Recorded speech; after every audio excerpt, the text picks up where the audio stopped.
Nos habla de un bicarbonato filtrado. El filtrado es el bicarbonato que está en el plasma y que por lo tanto viene del filtrado, pero nos hablan de un bicarbonato secretado. El bicarbonato secretado, que lo vamos a ver más adelante, es el que se forma en la célula renal. No, en la célula renal es el que se forma ahí el bicarbonato. O ambos, dice, o sea, el filtrado, secretado o ambos. O sea que en situaciones de alcalosis puede eliminarse el filtrado también con el secretado, o uno de ellos, ¿no?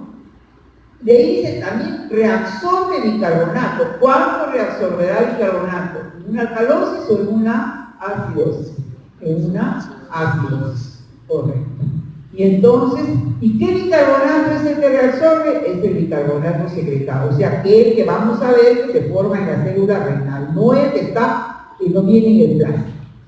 ¿Qué otra cosa hace? Excreta iones hidrógeno. ¿Cuándo excretará iones hidrógeno? ¿En una acidosis o en una alcalosis? ¿Ah? ¿Cuándo secretará iones hidrógeno? Excretará en una acidosis. Porque hay mucha acidez, entonces lo elimina este ion del hidrógeno. Bueno, entonces eso es lo que vamos a ver. Ahora, ese ion hidrógeno que lo elimina en una acidosis se va a encontrar en la orina y lo vamos a encontrar bajo esas tres formas. Podemos encontrarlo como ion hidrógeno libre, podemos encontrarlo como ion hidrógeno fosfatado y podemos encontrarlo como ion hidrógeno amoníaco. Esas son las tres formas. Es decir, si me dicen qué cantidad de ion hidrógeno está excretando el riñón, tenemos que ver qué cantidad está en libre, qué cantidad está fosfatado y qué cantidad está amoníaco. Y eso se suma. ¿Es así? Ya. Entonces vamos a ver qué significa ion hidrógeno libre. Y el ion hidrógeno libre de un compartimiento, ya hemos hablado de eso en la clase pasada, ¿qué da?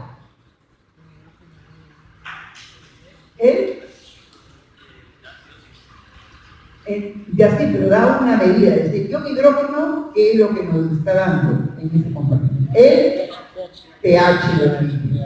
Porque acuérdense que hemos dicho que el pH depende de la concentración de iones hidrógeno. Entonces, quiere decir que estos iones, los que se encuentran como iones hidrógeno libres, son los que me van a dar el pH de la orina. Entonces, el pH de la orina depende de los iones hidrógeno libres. Y sabemos nosotros que los iones hidrógeno libres son aquellos que forman parte de los ácidos fuertes, es decir, aquellos que totalmente se disocian, porque van a dejar. O sea, ¿quién formará iones hidrógeno libres? El ácido clorhídrico, que está disociado en ion hidrógeno y cloro, contribuirá al pH. El ácido carbónico es un ácido fuerte. Por eso lo utilizamos como buffer o tampón. Que sería el ácido sulfúrico, por ejemplo, ¿no? Es un ácido fuerte, ¿no? Entonces dejan iones hidrógeno. Entonces, esos iones hidrógeno que se unen para formar ácidos fuertes, esos son los que me van a dar el ion hidrógeno libre. Luego tenemos aquí iones hidrógeno fosfatados. Esos no están libres, porque acuérdense que el fosfato forma parte del sistema bajo del fosfato. Entonces esos no, como no están libres, no me van a dar. Están presentes ahí como ácido, pero no como acidez, pero no dan el pH. Eso es lo que me da la acidez del medio, y que se mide por la acidez de titulación, lo que dan acidez de titulación. Y los iones hidrógeno amoniacales son aquellos iones hidrógeno que se van a unir al amoníaco y que van a formar amonio y luego van a dar sales de amonio. Entonces ahí hay bastante en la orina cloruro de amonio que está captando ese ion hidrógeno también. Entonces podemos encontrarlos libres, que me da el pH, podemos encontrarlo fosfatados, que me da acidez de filtración en la orina, y podemos encontrar comuniones hidrógeno amoníacales que me da la sal, el cloro de amonio, la cantidad de cloro de amonio. Bueno, entonces vamos a ver cómo, ahora, ¿cómo se forma el ion hidrógeno líquido? Es una manera de que el riñón contribuya a disminuir la acidez del organismo. Generalmente él trabaja bicarbonato, en el sentido que o excreta el bicarbonato en alcalosis o reabsorbe bicarbonato. Pero en una situación, pongamos, de una acidosis respiratoria, por ejemplo, se va a formar, ¿qué es lo que se forma? Bastante CO2, ¿no? O sea, la presión de CO2 está elevada por encima de los 40 milímetros de mercurio. Entonces, lógico, si la presión de CO2 está elevada, el pulmón responde con hiperventilación, comienza a eliminar. Pero si la cantidad de CO2 es muy grande, o sea, la presión de CO2 es elevada, por más que el pulmón hiperventile no va a poder eliminar y de todas maneras estaríamos en una acidosis, porque tendríamos bastante CO2. Entonces, el riñón puede colaborar ahí, ¿ya? Pero el riñón no puede, como hemos dicho, coger el CO2 y eliminarlo como tal. Entonces, ¿qué es lo que va a hacer? La célula renal va a coger este CO2 y va a convertirlo en ion hidrógeno, que sí puede eliminarlo el agua. Entonces, ya este ion hidrógeno, ¿de dónde viene? De ahí, del CO2, que va a coger la célula renal y lo ha transformado. Y es lo que vamos a ver. Ahí tenemos. Esta es la célula renal. Esta es la luz tubular donde se va formando la orina. Y este es el intersticio, o sea, lo que rodea la parte de la sangre, donde va hacia el vaso sanguíneo para la reabsorción. Miren, este CO2 que hemos dicho que en el organismo está elevado, ingresa a la célula renal. Ingresa a la célula renal proveniente ya sea del filtrado o proveniente del intersticio. La cosa es que este CO2 elevado lo coge la célula renal, lo combina con agua y con una enzima que ustedes conocen ya, que lo conocen del pulmón, y la anhidrasa carbónica también está en la célula renal. Solo que hace todo lo contrario que hace el pulmón. Acuérdense que la anhidrasa carbónica, el ácido carbónico lo descompone en CO2 más agua, porque puede eliminar CO2. En el riñón, ¿qué es lo que hace? Coge CO2 más agua y convierte en ácido carbónico. O sea, todo lo contrario, ¿no? Cataliza la reacción en sentido contrario. CO2 más agua, ácido carbónico. Pero no se queda ahí, sino que lo descompone en ion hidrógeno, y ahí está la conversión de CO2 en ion hidrógeno, y ion carbonato. El ion hidrógeno sale a la orina y el ion carbonato lo manda hacia la sangre, lo reabsorbe, ¿no? Este lo excreta y este reabsorbe. Lo va a excretar hacia la orina. Entonces aquí tenemos que por cada ion hidrógeno que sale hacia la luz tubular, un bicarbonato lo manda hacia la sangre.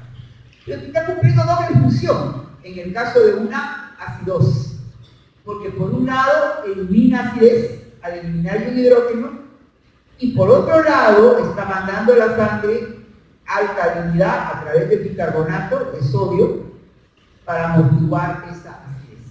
Doble función de amortiguación, ¿no? Entonces eso es lo que ocurre en toda la célula renal, o sea, dentro de la célula renal por acción. Ahora, ese ion hidrógeno, ahora, antes de irnos allá, les voy a decir, hablábamos de un bicarbonato sintetizado, ¿se acuerdan? Este es el bicarbonato que se sintetiza dentro de la célula renal.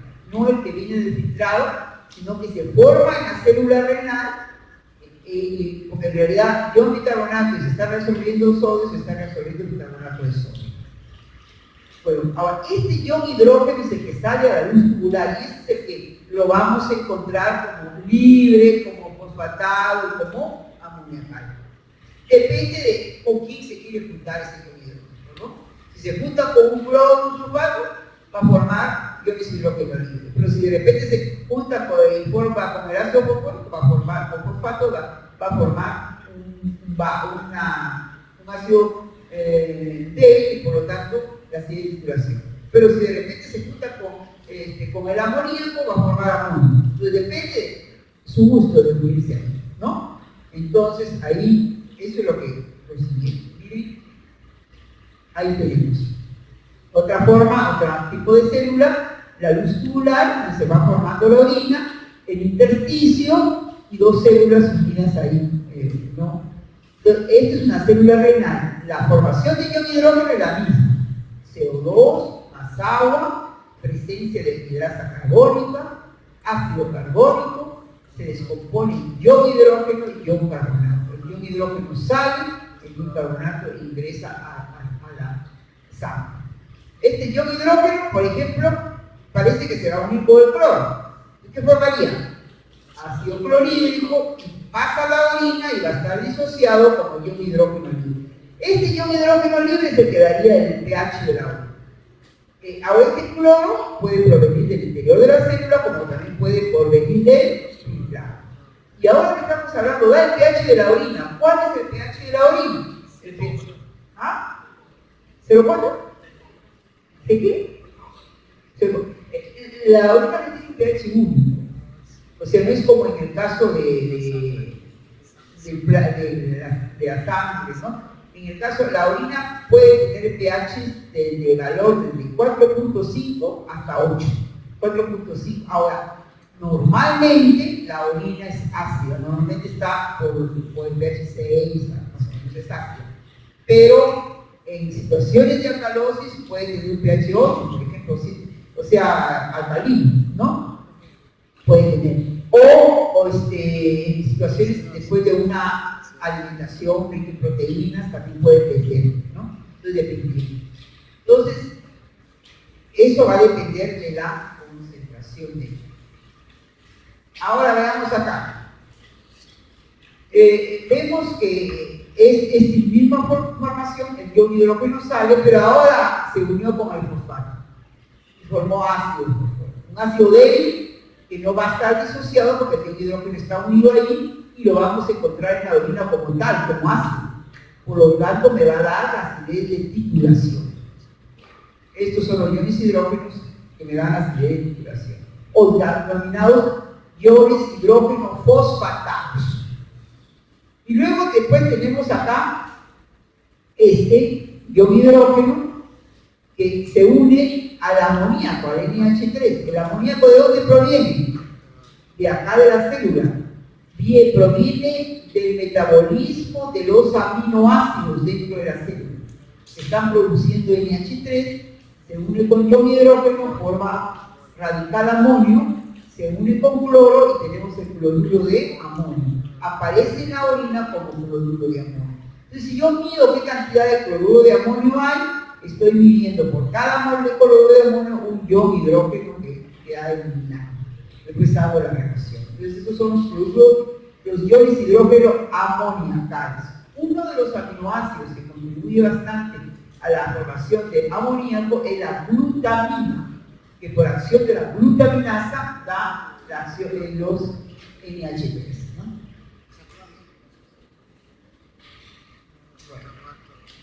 Entonces, antes de eso, vamos a ver que tenemos esas tres formas de iones hidrógeno. Entonces, si queremos estudiar, digamos, ya hemos dicho, si yo le pregunto cuál es le doy datos de la orina y le digo cuál es la concentración de iones hidrógeno libres, tiene que referirse a ver cuál es el pH de la orina.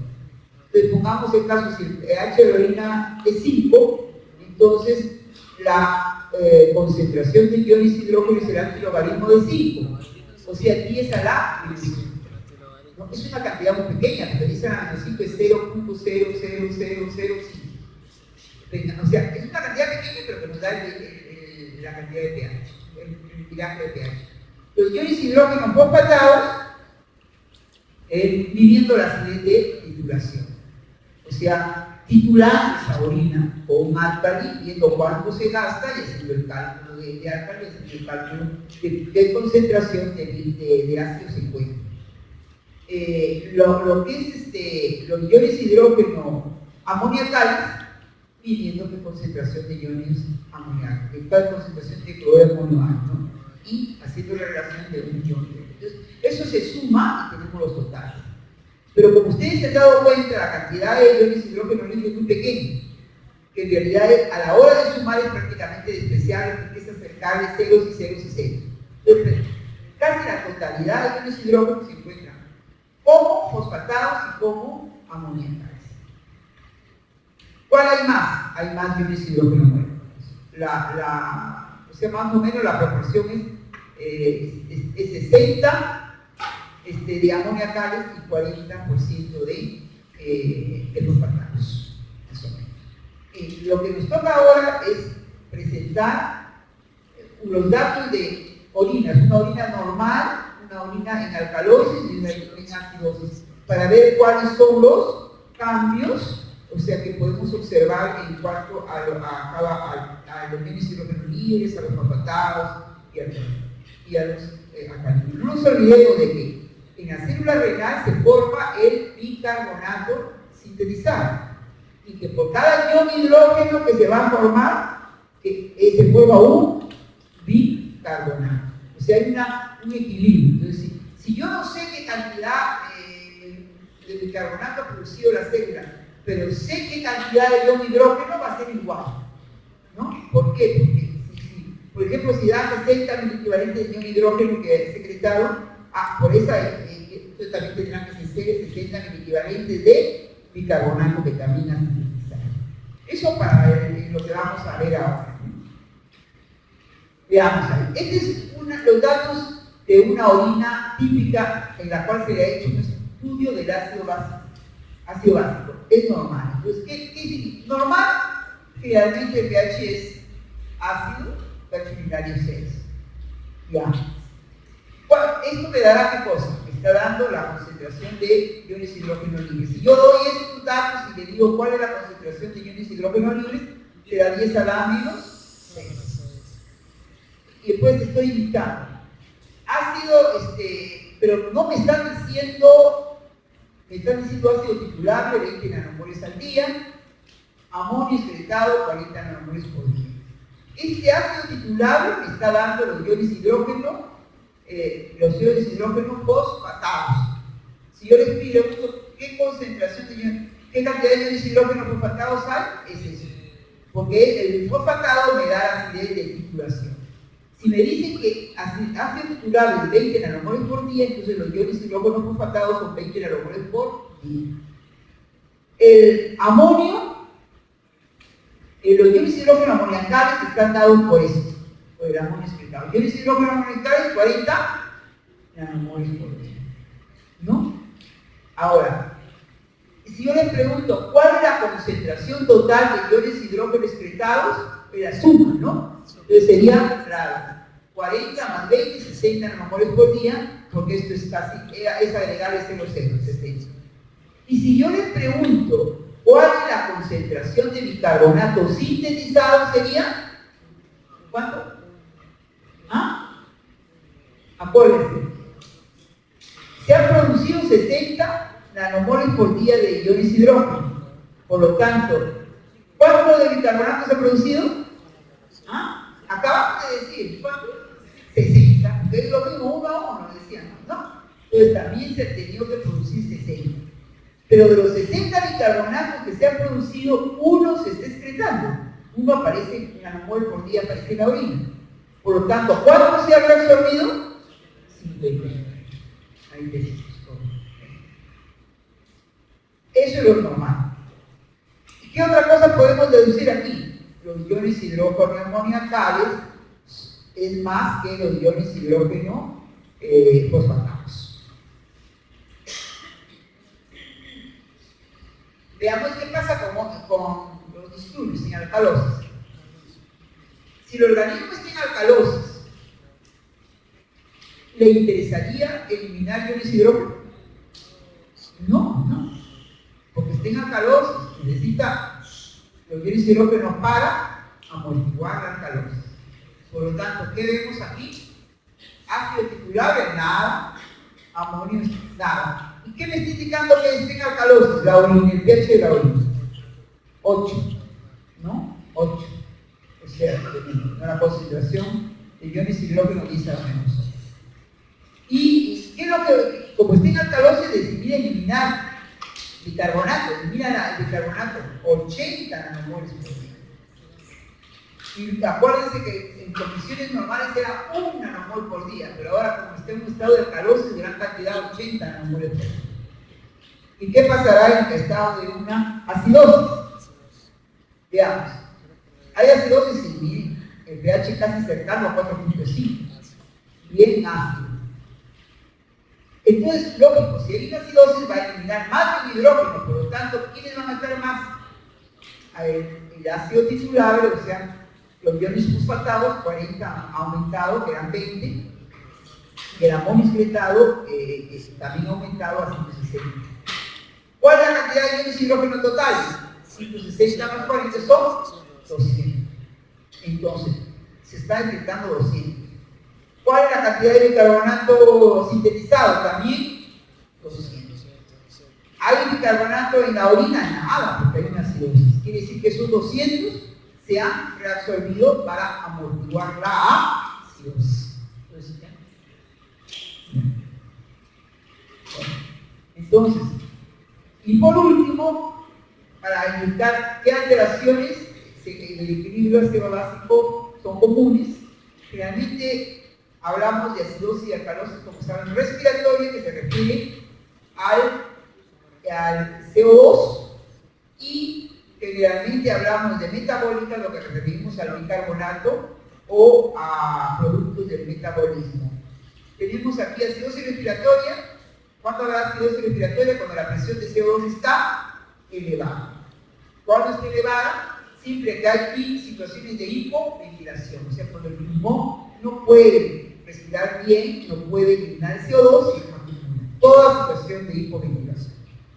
¿Cuáles son esas situaciones? Por ejemplo, lesiones del sistema respiratorio, la persona que sufrió un accidente, por ejemplo, está lesionado a nivel hipotalámico, obstrucción de la vía respiratoria, si no está la vía respiratoria libre, por ejemplo, en el caso de una neumonía también, ¿no? En el asma, que la persona no puede respirar bien, disminución de la superficie de la membrana pulmonar, porque con una operación se ha seccionado parte del pulmón. Entonces, todas esas situaciones, hipoventilación, llevan a una acidosis, a un acúmulo de CO2, incremento de la presión de CO2 por encima de 40 milímetros de mercurio y acidosis. En el caso de la alcalosis, es todo lo contrario, ¿no? La persona hiperventila. Como hiperventila, elimina exceso de CO2 y entonces el organismo se encuentra en un estado de alcalosis. Cuando la persona hiperventila, en situaciones, por ejemplo, de nerviosismo, en alteraciones psicológicas, ¿no? Una persona nerviosa, no comienza, ¿no? Un ataque de cólera, y cuando llega, que comienza a estar tanto la esa que no hiperventila, y ahí puede llevarse a una situación de alcalosis, ¿no? El trasladarse a grandes alturas. Como sabemos, en altura hay una menor presión barométrica, lo que termina pues que una disminución de la presión de oxígeno. Y uno trata de captar la mayor cantidad de oxígeno y comienza a hiperventilar. Como producto de este hiperventilar, elimina el CO2 y como consecuencia, digamos, entra en una alcalosis, ¿no? Una alcalosis respiratoria, que es la que nos causa todos los malestares, ¿no? Todo lo que es el sono. Y luego, el ejercicio, ¿no? Cuando uno hace actividad física, ¿no? Comienza a hiperventilar también, ¿no? Y si sigue, digamos, puede llegar inclusive, digamos, por alcalosis, ¿no? Eso es situaciones. Ahora, alteraciones metabólicas, decíamos, bicarbonato o algún ácido ácido, no fuerte, sino orgánico, ¿no? En el metabolismo. Por ejemplo, en el caso de la diarrea, ya habíamos, lo que se elimina es líquido intestinal. Y el líquido intestinal, como vimos, cuando vimos líquidos transcelulares, es alcalino. Entonces estamos eliminando alcalinidad. Y el organismo se encuentra en un estado de acidosis. ¿Ya? Y en ciertas enfermedades en las cuales se involucra liberación de ciertos ácidos orgánicos, como la uremia, diabetes mellitus, el ácido acético, por ejemplo. Entonces, hay acúmulo de eso, entonces se produce una acidosis metabólica. Alcalosis es todo lo contrario, ¿no? Pérdida acúmulo de alcalinidad, sea de bicarbonato o de elementos alcalinos. Por ejemplo, en este caso, el vómito, lo que estamos eliminando es el líquido del estómago, que es ácido clorhídrico, fundamentalmente. Entonces estamos eliminando ácido clorhídrico, pérdida de ácido clorhídrico y que nos lleva pues, a un estado de alcalosis. La ingesta excesiva de medicamentos alcalinos, hay personas que toman continuamente para gastritis, están continuamente, ¿no? Entonces, un exceso de eso puede llevar a un estado de alcalosis. Y el exceso de aldosterona, porque acuérdense que la aldosterona, ¿qué produce? Reabsorción de sodio, secreción de potasio y secreción de iones hidrógeno. Entonces, esta secreción de iones hidrógeno va a hacer de que pierda acidez y la persona se encuentre en un estado de alcalinidad. Entonces, una persona que tiene un tumor en las suprarrenales, por ejemplo, que es productor de aldosterona, entonces va a tener este problema, porque está reabsorbiendo demasiado. Ok. Hoy al final llegamos a